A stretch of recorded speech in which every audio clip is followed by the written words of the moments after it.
When my uncle sent me that video, I felt my whole world tilt on its axis. There they were, my parents and my brother Thomas, sitting around our old kitchen table in Phoenix, talking about me as if I was nothing more than a burden. The familiar Arizona sun streamed through the windows, casting a warm glow that felt like a mockery of the cold words being spoken. "Lindsay only helps because she owes us," my mother said, her voice dripping with contempt. "After everything we've done for her, paying the mortgage is the least she can do." My brother Thomas chimed in with a smirk. "Yeah, and she acts like she's doing us some huge favor." What a joke. The worst part was my father's quiet nod of agreement. The man who had once taught me to ride a bike and helped me with my math homework now sat there, allowing them to tear me down.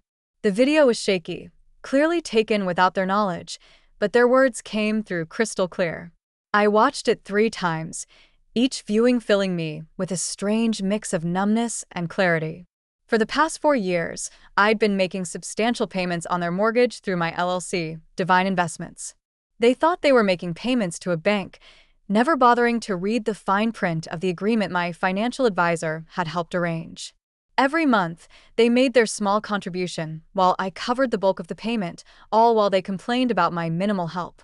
My Uncle Jason's message came right after. "You needed to see this, Lindsay." I couldn't stay quiet anymore. They've been talking like this for months. I sat in my home office, staring at the spreadsheets detailing every payment I'd made. The numbers didn't lie. Over $200,000 invested in keeping them comfortable in that house. My hands should have been shaking with anger, but instead they were steady as I pulled up the mortgage agreement. A small smile played at my lips as I remembered the purchase option clause my financial advisor had insisted on including. "Just in case," she'd said. Looking back, I wonder if she knew something like this might happen. The next payment was due in 2 weeks, and for the first time, I knew exactly what I needed to do. I picked up my phone and typed a simple message to my uncle. "Thank you for showing me the truth. Don't worry, I won't let them know you sent this, but things are about to change." I've always been the family safety net, though they'd never admit it. For years ago, when the housing market in Phoenix crashed and they were on the verge of losing their home, I stepped in. I was 27 then, already successful in my career as a software development manager. The irony was that they never approved of my career choice. They wanted me to take over my father's struggling real estate business instead. "Software is no career for a woman," my mother would say, her lips pursed in disapproval. "Your brother Thomas is the one with the real business sense." Yet Thomas, with all his business sense, had nearly bankrupted the family company within 2 years of taking over. When they needed help with the mortgage, I consulted my financial advisor, Kate. She suggested a creative solution. Create an LLC, buy the house through it, and let them think they're still dealing with a bank. That way, you protect yourself legally while helping them, she said. It seemed perfect at the time. I could help without dealing with their pride. The arrangement worked smoothly. Divine Investments LLC became their mortgage holder, and I supplemented their monthly payments without them knowing. They maintained their dignity, and I kept my family stable. My Uncle Jason was the only one who knew the truth, having overheard Kate and me discussing it at a family gathering. "You're too good to them, Lindsay," he'd said then. "They don't deserve your kindness." I defended them, of course. They're family. They might not understand my choices, but they've always given me a home. Now, watching that video for the 4th time, I realized how wrong I'd been. Their words played on repeat in my mind. "She owes us. What a joke. The least she can do." Each phrase felt like a knife twisting deeper. I opened my laptop and logged into the LLC's account. The next mortgage payment was due on the 15th, just 2 weeks away. They had never been late before, always transferring their portion like clockwork. But now, knowing how they really felt, I had no intention of covering the rest this time. Let them face the consequences of their ingratitude. Let them deal with the bank on their own. They had no idea that their daughter, the worthless burden, was actually their landlord. The thought brought a smile to my face. Sometimes karma needs a little push. The video wasn't the end of it. My Uncle Jason sent me more evidence the next day, screenshots of family group chat messages I'd been deliberately excluded from. They'd created it 6 months ago, appropriately named Family Finances. Each message felt like another betrayal, deeper than the last. Lindsay thinks she's so special with her tech job, Thomas had written. She barely helps with the mortgage while I'm here every day running Dad's business. My mother's response made my blood run cold. We should ask her for more money. She's single with no kids. What else does she spend it on? After all we sacrificed to raise her, she can't even properly support her family. I pulled up my financial records, hands trembling slightly as I calculated the total. Over the past 4 years, I'd contributed $267,843 toward their mortgage through Divine Investments, while they had only paid $52,500. Monthly payments to the bank were the bulk of the mortgage. They had no idea I was covering the additional $5,400 every month. My phone buzzed, a message from my mother. "Sweetie, could you come to dinner this Sunday? We need to discuss something important." I knew exactly what that something was. They were planning to ask for more money, probably with emotional manipulation and guilt-tripping as side dishes. The thought of sitting there pretending I didn't know what they really thought of me made my stomach turn. I called Kate, my financial advisor. "I need to know my options with the purchase agreement." "I had a feeling you might," she said, not sounding surprised at all. "Remember that clause we included? If they miss a payment, Divine Investments can exercise the purchase option immediately. The house would be yours outright, and they'd become month-to-month tenants." A plan started forming in my mind. "And if they were late with rent?" I asked. "Standard Arizona eviction laws would apply. You'd be within your rights to give them notice." She paused. "Lindsay, are you sure you want to go this route?" I thought about years of condescension, of being the family ATM while they mocked me behind my back. I thought about Thomas running our father's business into the ground while they praised his business sense. I thought about every snide comment about my career, my life choices, my supposed obligations to them. "Yes," I replied, my voice steady. "I'm sure, but I won't tell them anything yet. Let them think everything's normal for now." I texted my mother back. "Of course, I'll come to dinner. Looking forward to it." The heart emoji felt ironic, but necessary. After all, they taught me well. Sometimes the best revenge requires a perfect poker face. The next mortgage payment was due in 13 days, and for the first time since this arrangement began, I wouldn't be there to catch them when they fell. Sunday dinner felt like an exercise in self-control. I arrived at their Phoenix home exactly at 6. The setting sun painting the desert landscape in shades of orange and purple. The house, my house, technically, looked exactly as it had for the past 20 years. The familiar scent of my mother's lasagna wafted through the air, a calculated choice meant to remind me of happier times. "Lindsay, sweetheart." My mother rushed to hug me, her designer bracelet catching the light. I noticed it was new, probably purchased with money they should have put toward their mortgage payment, due in 9 days. Thomas sat at the dining table, looking smugger than usual in his pressed business casual attire. "Hey, sis, good of you to make time for your family," he said. I smiled, remembering his message about me barely helping. If he only knew that his entire lifestyle depended on my generosity. "I always have time for family," I replied, the irony thick in my throat. My father emerged from his study, his reading glasses perched on his nose. He was reviewing some papers that I glimpsed were bank statements. The sight nearly made me laugh. They were preparing their pitch carefully. "Before we eat," my mother began, setting down the lasagna, "we wanted to talk about something important." She glanced at my father, who nodded encouragingly. "Of course," I said, serving myself a portion. "What's on your mind?" Thomas cleared his throat. "Well, as you know, Dad's business has been facing some challenges. The real estate market isn't what it used to be." I took a bite of lasagna, chewing slowly. The business had been facing challenges ever since Thomas took over, despite the Phoenix market being stronger than ever. "We've been thinking," my mother continued, reaching for my hand across the table, "about how blessed we are to have such a successful daughter. Your father and I sacrificed so much to give you a good education," she added. I watched her performance with newfound clarity. The gentle touch, the reminder of their sacrifices, It was all so carefully choreographed. The mortgage payment has become quite a burden, my father added, his voice carrying that particular tone of paternal authority he'd always used to make me feel small. And with you doing so well in your computer work, software development, I corrected automatically, though they never bothered to understand the difference. Right, right, he waved dismissively. Well, we thought perhaps you could help more with the monthly payments. After all, this is your family home too. If they only knew how much of it was already mine. We're only asking for an extra $2,000 a month, my mother added quickly. It's not much, considering your salary. I took another bite of lasagna, using the moment to maintain my composure.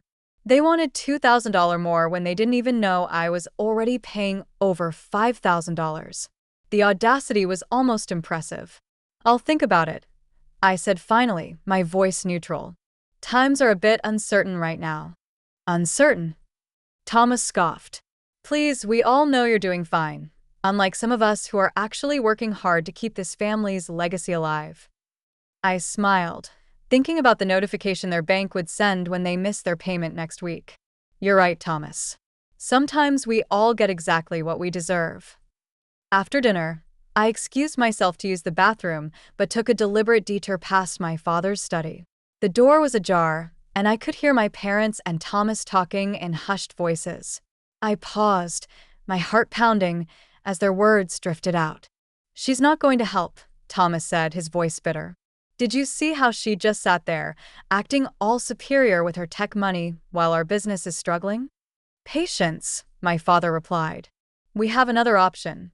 Remember those investment documents I found in her cloud storage when she used our Wi-Fi last month? She's been hiding money from us in some company called Divine Investments. My blood ran cold. They'd snooped through my files during my last visit. I'd carelessly used their Wi-Fi without a VPN, and my cloud storage had synced automatically. I looked it up, my father continued.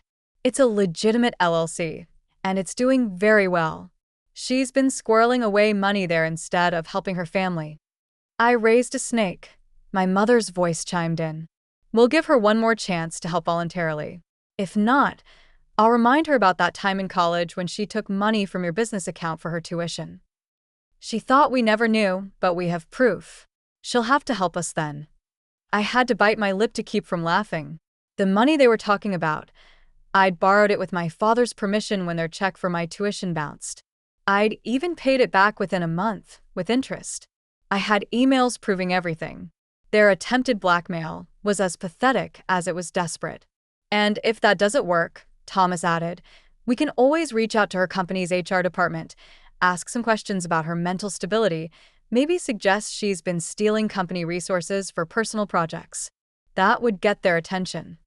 The casual way they discussed destroying my career sent ice through my veins. These people weren't family. They were parasites wearing family masks.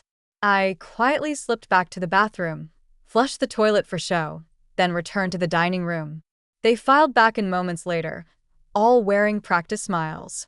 Lindsay, dear, my mother said sweetly, have you given any thought to what we discussed about helping more with the mortgage? I met her gaze steadily.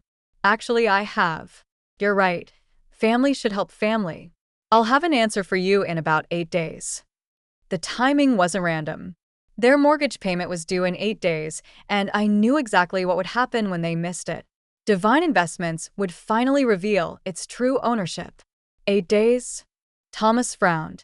Why such a specific timeline? I stood up, gathering my purse. Just need to check some things with my financial advisor. You understand, right? Being careful with money is just good business sense. I smiled at Thomas as I echoed their favorite phrase. My mother walked me to the door, pulling me into another calculated hug. We knew you'd understand, sweetheart. Family always comes first. Yes, I agreed, thinking of the eviction notice I'd already drafted. Family always gets exactly what they deserve. As I drove home, I called my Uncle Jason. You were right about them, I said when he answered. But don't worry, I'm done playing the silent partner in their little drama. It's time for the final act. The week crawled by with excruciating slowness. My family kept up their pressure campaign, sending daily texts about their urgent financial situation. Each message only strengthened my resolve. I forwarded everything to Kate, my financial advisor, who was helping me prepare for the inevitable confrontation. "The paperwork is ready," Kate confirmed during our meeting 3 days before the payment was due. Once they miss the payment, Divine Investments can exercise its purchase option immediately. I've also prepared the eviction notices, just in case. I nodded, reviewing the documents. "And you're sure everything's legally sound? They can't fight this." "They signed the agreement 4 years ago," Kate assured me. "Your father barely read it. He was too desperate for the bailout. Everything's perfectly legal." That evening, my brother launched his own attack.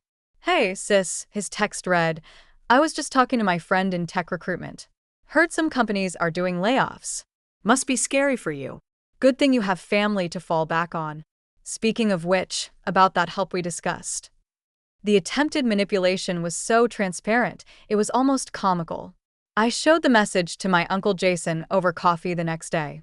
"They never change," he said, shaking his head. "Your aunt and I watched them do this to everyone in the family. It's why we distanced ourselves years ago." "Did you know they went through my files when I visited?" I asked, not surprised. "They did the same to your cousin when she stayed there last year. They're always looking for leverage." He paused. "Are you ready for the fallout? They won't take this well." I thought about their threats to contact my company's HR, their plans to blackmail me, their years of taking my help while mocking me behind my back. I'm ready. They made their choice. Now they'll face the consequences. 2 days before the payment was due, my mother called. "Lindsay, we need your answer about the mortgage help. Times are tough, and family needs to stick together." "Don't worry, Mom," I replied, my voice steady. "Everything will be clear very soon." That night, I received an email from the family's bank. They tried to transfer money from their account to Divine Investments, but the payment had bounced. They were already overdrawn. I forwarded the notification to Kate. "Here we go," she replied. "Want me to start the proceedings tomorrow?" I thought about the lasagna dinner, their smug faces, their casual discussion of destroying my career. I thought about the years of manipulation, the constant demands, the endless ingratitude. "No," I typed back. "Let's wait until the payment officially fails. Let them spend the next 2 days thinking everything's fine." They taught me well. Timing is everything. I opened my laptop and began drafting an email to my company's HR department, documenting my family's threats and including the evidence Uncle Jason had gathered. Better to get ahead of their potential attacks. The end was in sight, and I was leaving nothing to chance. Sometimes, I muttered to myself, the best revenge is simply letting people face the consequences of their own actions. The payment deadline came and went. At 9 a.m. sharp, Divine Investments' automated system sent out its default notice. I watched my phone, counting down the seconds until the inevitable call. It took exactly 12 minutes. "Lindsay," my mother's voice was frantic. "Something's wrong with our mortgage payment. The bank is saying we defaulted, but that's impossible. We need your help immediately." "Actually," I replied calmly, "Divine Investments isn't a bank. It's an LLC. My LLC, to be specific." The silence on the other end was deafening. "What?" she finally whispered. "Check your email. You'll find a notice explaining that due to your default, Divine Investments is exercising its purchase option. The house is now legally mine. Your status has been changed to month-to-month tenants." "This is a joke," she stammered. "No joke. I've been covering the majority of your mortgage for 4 years while you all mocked me behind my back, called me a burden, plotted to blackmail me, threatened my career."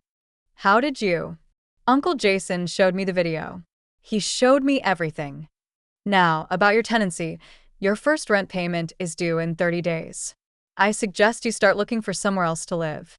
My father's voice suddenly broke in. They'd put me on speaker. "You ungrateful." "Careful." I cut him off. "Is that any way to talk to your landlord? The eviction notice is ready. Don't make me serve it sooner than planned." I ended the call and blocked their numbers. Within minutes, my email began filling with messages from flying monkeys, distant relatives and family friends telling me I was being cruel, that family should forgive family. I deleted them all without reading them. Some debts can't be paid with forgiveness. 3 months later, I stood in the empty house, my footsteps echoing through the vacant rooms. My family had finally moved out last week, forced to downsize to an apartment across town. They'd tried everything: threats, guilt trips, legal challenges, but in the end, the documents were ironclad. They had no choice but to accept reality. Thomas's attempt to contact my company's HR had backfired spectacularly. Thanks to my preemptive documentation and Uncle Jason's evidence, his accusations were dismissed immediately. Instead, his actions were reported to his real estate board, leading to an ethics investigation that effectively ended his career. My mother's final attempt at manipulation came through a tear-filled voicemail. "How could you do this to your own family?" The answer was simple. They'd show me exactly what family meant to them, and I'd finally believe them. I walked through the kitchen where it had all started, where they'd sat around the table calling me worthless, while I paid their bills. The irony wasn't lost on me.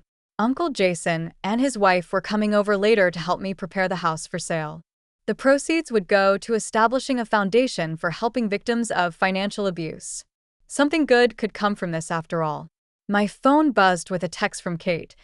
"Just heard from their lawyer. They're finally signing the last papers. It's really over." I smiled, looking around at the empty house one last time. They taught me that family always comes first, but they'd never specified which family. I chose myself, and for the first time in years, that felt exactly right.